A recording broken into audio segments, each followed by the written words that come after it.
So these books, they were written within the span of how many years? Wow, okay, my first book came out in 2015, which is Haiti, the first Black Republic.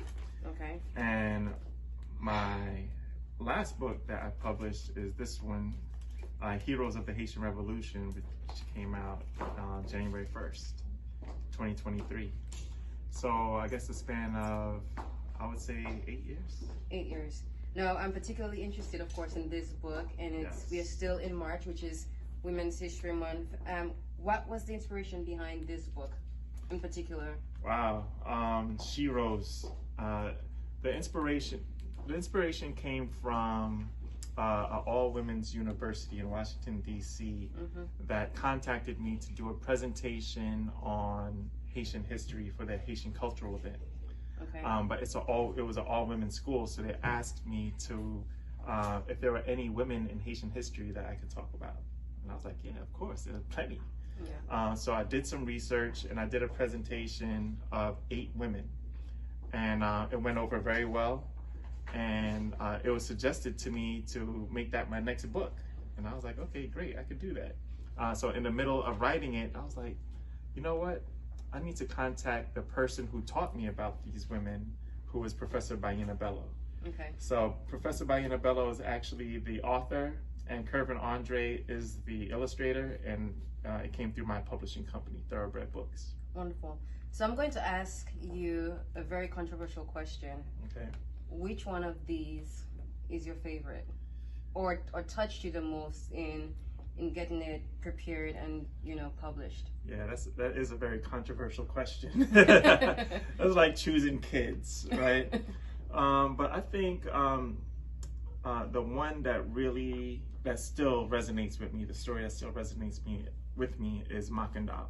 Okay. Makandal, the Black Messiah. Tell me why. This revolutionary, he actually came before the Haitian Revolution. Makandal's rebellion was in the 1750s. So before Toussaint Louverture. Before Toussaint, okay. Before Boukman, before Dessalines, before all of these guys, right? The research that I did on Makandal is really what kind of propelled me to keep digging and telling more stories. Because of his story, he was kidnapped as a youth in Africa, brought over to the colony, Saint-Domingue, and he marooned into the mountains. And he was the one that was one of the main organizers of the Maroons in the mountains, because they were separated in the mountains. So his main message was unity. And I think that's something that still resonates today, where I feel that us as a people, probably the most important thing that we could do is unite. And it's needed ever more. Absolutely. Absolutely. So there are many messages that you can glean from this book. What would be the most prominent message that if you had 10 to 15 seconds, you would say you would hope that people get from these books? I think the message is we're more powerful than we think we are. Okay. Right? Our ancestors' blood flows through our veins. Right? And they accomplished the impossible, what people thought was the impossible. They rose up, they came together, they rose up to defeat their enemy. And if we all could possibly think that we have an enemy today, then that means it's been done before, so that means we can do it again. So if there's a precedent to it, that means we could find inspiration from it. And that's why I write these stories, and that's why I tell these stories. It's more of a lesson.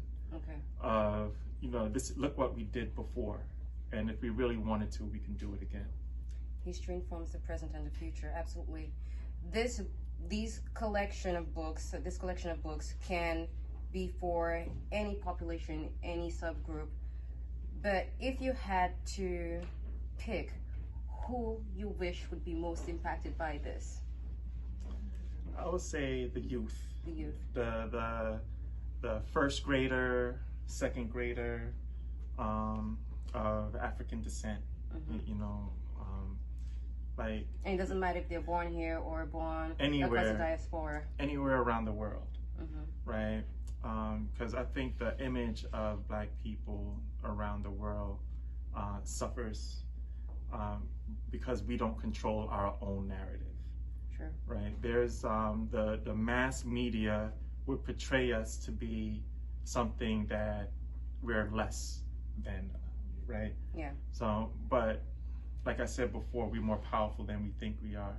So, and if you read my books, especially as a youth, as a young person, you could see that when you read my story, when we read the stories and the accomplishments of our ancestors, you actually see yourself. You're reading about yourself, something that you did, and I think that's powerful.